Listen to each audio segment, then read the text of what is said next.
இது நம்ம கை விட்டு எடுக்க வேணாம். ஏன் பண்ணல, சும்மா அப்படியே வாயில போட்டு தூக்கிட்டு ஏன்னு கேட்டப்பாரு. நண்பர்கள் அனைவருக்கும் வணக்கம். இப்போ லைவ்ல நடந்துட்டு இருக்க ஒரு விஷயத்தை பத்தி தான் நம்ம இந்த வீடியோல பார்க்க போறோம். இந்த வீடியோக்குள்ள போறதுக்கு முன்னாடி வீடியோக்கு ஒரு லைக் போடுங்க. லைக் போட்டீங்கன்னா ஐப்னு ஒரு ஆப்ஷன் வரும், அதுவும் பண்ணுங்க. அப்பதான் உங்களை மாதிரி பார்க்குற நிறைய பேர்கிட்ட இந்த வீடியோ ரெக்கமெண்டேஷன்ல கொண்டு போய் காட்டும். அதே மாதிரி இன்னும் சப்ஸ்கிரைப் பண்ணாம பார்க்குறீங்கன்னா கண்டிப்பா சப்ஸ்கிரைப் பண்ணி வச்சுக்கோங்க. ரெகுலரா அப்டேட்ஸ் வந்துகிட்டே இருக்கும். அதாவது லைவ்ல போயிட்டு இருக்கு பாத்தீங்களா, அதெல்லாம் உடனே நம்ம சேனல்ல வந்துகிட்டே இருக்கும். அதெல்லாம் மிஸ் பண்ணாம பார்க்கணும்னு நினைச்சீங்கன்னா நம்ம சேனலை சப்ஸ்கிரைப் பண்ணி வச்சுக்கோங்க. சரி, இப்போ கரண்டா லைவ்ல, அதாவது இப்போ லைவ்ல என்ன போயிட்டு இருக்குன்றத பத்தி பார்க்க போறோம். சுபிக்ஷா அமித் குக்கிங் டீம்ல இருக்காங்க போல, சமைச்சிட்டு இருக்காங்க. அப்ப அமித் ஒரு தப்பான விஷயத்த பண்ணாருங்க. அது பாருங்க, சாப்பாடு இப்படி இருக்கா, இந்த சாப்பாடை கையை வச்சு எடுக்கிறாரு. இது பாருங்க, டைரக்டா கையை வச்சு எடுப்பாரு. கையை வச்சு எடுத்துட்டாரு. இந்த விஷயத்த சுபிக்ஷா பக்கத்துல இருந்து பாக்குறாங்க. அண்ணா கையை வச்சு இப்படி எடுக்காதீங்கண்ணே அப்படின்ற மாதிரி சொல்றாங்க. அதை கூட புரிஞ்சுக்க மாட்டாரு. ஆமால, ஐயோ சாரிமா அப்படின்ற மாதிரி தானே சொல்லணும். அதை புரிஞ்சுக்காம எடுத்த சாப்பாடை கையில உருட்டிட்டு இருக்காருங்க.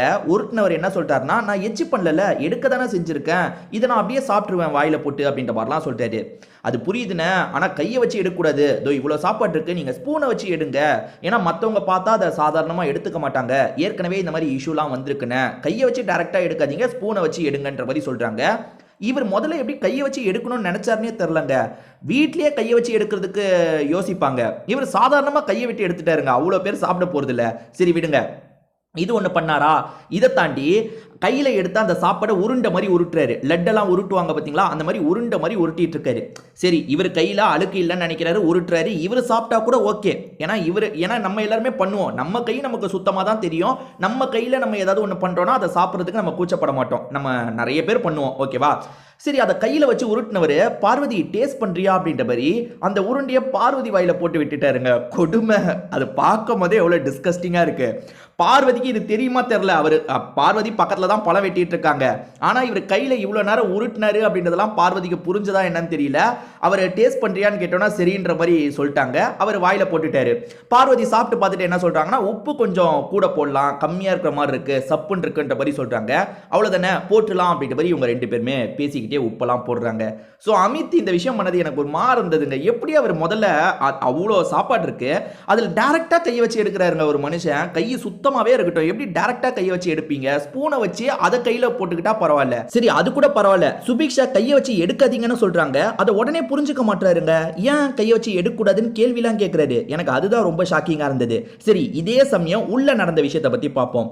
உள்ள வந்து எஃப்ஜேவும் கானா வினோத்தோ ஏதோ காமெடியா பேசிட்டு இருக்காங்க. அப்போ அரோரா அந்த ரூம்க்கு வராங்க.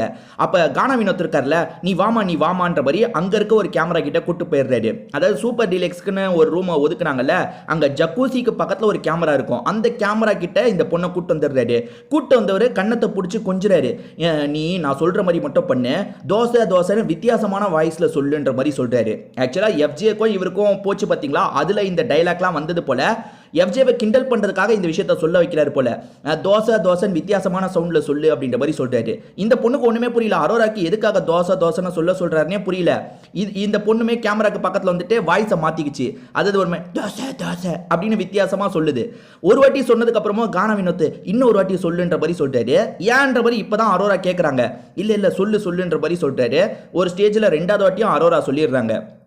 அதுக்கப்புறம் கானா வினோத் கிட்ட எதுக்காக சொல்ல சொன்னீங்க, சொல்லுங்க அப்படின்ற மாதிரி கேட்குறாங்க. அதுக்கு இவர் என்ன சொல்றாருன்னா, எதனால எஃப்ஜே கிட்டே கேட்டுக்கோ, எதனால தோசைன்னு சொல்ல வச்சேன்னு எஃப்ஜே கிட்ட கேளு, அவன் சொல்லுவான்ற மாதிரிலாம் சொல்றாரு. இது எல்லாத்தையுமே விக்ரம் கவனிச்சிட்டு இருந்தார்ல.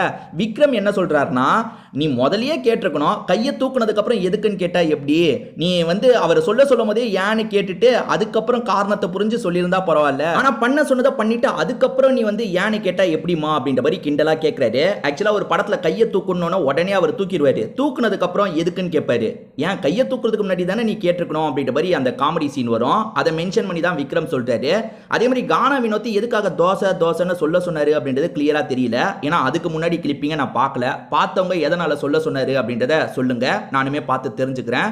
இதை பத்தி நீங்க என்ன நினைக்கிறீங்க? அமித் பண்ணது தப்பு தானே? ஏன்னா எனக்கு கிளியரா தப்புன்னு தெரியுது.